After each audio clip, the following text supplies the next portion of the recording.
So, the fight the other day, Makhachev and Volkanovski, the second fight. So I just wanted to talk a little bit about the fight and stuff what happened. But to start off with, Volkanovski took this fight on short notice. Do I think that was a good idea or not? So, with short notice fights, sometimes it can be a good idea. With 10 days notice or however many days it was something like that, 10 or 11 days notice. I don't think that was necessarily a good idea having such short notice. Now, sometimes if your fighter was always in the gym and you take a short notice fight, then it can benefit you in the fact of when you've got a long training camp and you're aiming for that goal, you're more likely to pick up injuries as you get closer towards the end of training camp as it gets ramped up. But on the other side, if you don't have that intensity as it gets ramped up, you're obviously not going to be as good. Even if you're in the gym all the time, there's a different sort of intensity when you're training for a fight. That's why a training camp is often a 3-month training camp, because of the way it's built up and the intensity gets built up right towards the end, so you're at your peak performance for when you fight. So Volkanovski might not have been at his peak performance, but he didn't have the added pressure of training for 3 months, thinking about it, eating, sleeping it, dreaming it, and all the rest of that stuff that comes with it. And like I said, the likelihood that you're going to have little niggling injuries going into it.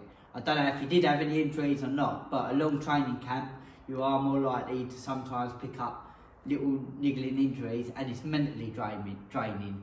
Where a short notice fight, you don't have that mental draining aspect of it. So, should he have took the fight on short notice? I don't know. I don't think it's necessarily done him much harm in the fact of he's helped the UFC out, and obviously you scratch their back, they're going to scratch your back. But he did lose the fight. Whether he'd have lost it if he had a full training camp or not, obviously no one will know. But Makhachev did look good. So let's go on to the fight and how the fight was ended. So Makhachev said that he was setting up the lower kicks to come up, boom, up to the higher kick. Now, he did actually throw a higher kick at one point and caught Volkanovski quite good with it before he done the one what finished him, the head kick what finished him. So obviously he would throw it down low and then he come up high. Now when he come up high, he actually hit the top of Volkanovski's head with his shin. He almost sort of done a kicking up motion as Volkanovski ducked down and then his hand there. Now if you feel your shin bone, the shin bone is actually more on the side of the shin anyway. So there's no harm in being able to sort of do that sort of style kick. So if I come to the side like that, boom, kicking up like that, obviously aiming for the shin. So Makhachev is southpaw, so I'd rather do it southpaw. I'm used to normally the other side, but from the southpaw stance, he just come up, boom, cracked him with the side of the chin, which got the knockout. Now, did Volkanovski do anything wrong necessarily? So, with the Thai boxing and the MMA, with the head kick, so in Thai boxing, you have the thicker gloves, which can obviously help. And not all Thai boxers, don't get me wrong, but a lot of Thai boxers will have their guard up quite a bit higher. And this is a reason for that, for the head kick, so they can guard up. And look, I'm covering all the top of my head. Even if I don't as much, it's more likely to glance off the glove, hit off the glove and slide up above the head. Because obviously Thai boxers, they can have their hands up high, exposes their ribs, but that's why they block with the checks. But that's another reason why you see a lot of people try to throw that lead body hook, because they have their hands up high for the fear of the head kick. Not just that, elbows as well. Now all this is relevant for MMA, but with the MMA, you've got the threat of the takedown, which obviously brings the hands to a little bit more of a lower scenario, rather than having your hands up here in a more Thai boxing stance. So, the only thing Volkanovski could have done was, as he threw up the head kick, was to cover his hand on top of his head like this, with the open palm out there. So hopefully it hits more of the glove and glances off. But again, I'm not saying Volkanovski made a mistake or anything like that. Makhachev set it up nicely. He was kicking into the body a lot and kicking into the leg.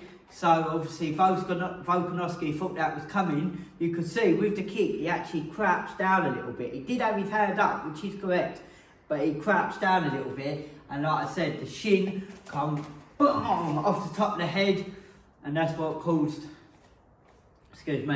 that's what caused the knockout.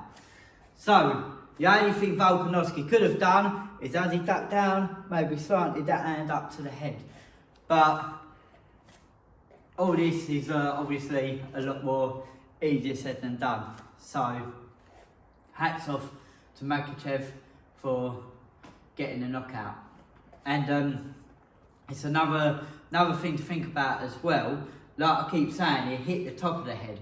Just shows how powerful head kicks are. And Crow Cop was Mirko Crow Cop. If you don't know who he is, just Google him. I'm now a bit more the old school MMA because I'm getting on now. But if you're young and you've never heard of him, Mirko Crow Cop used to throw a lot of head kicks. And the same thing again, they used to glance, boom, off the top of the head, yeah? And as it would glance off the top of the head, that would cause a knockout, because a lot of people would have their hand there protecting the chin, expect it to come round, where it glanced off the top of the head.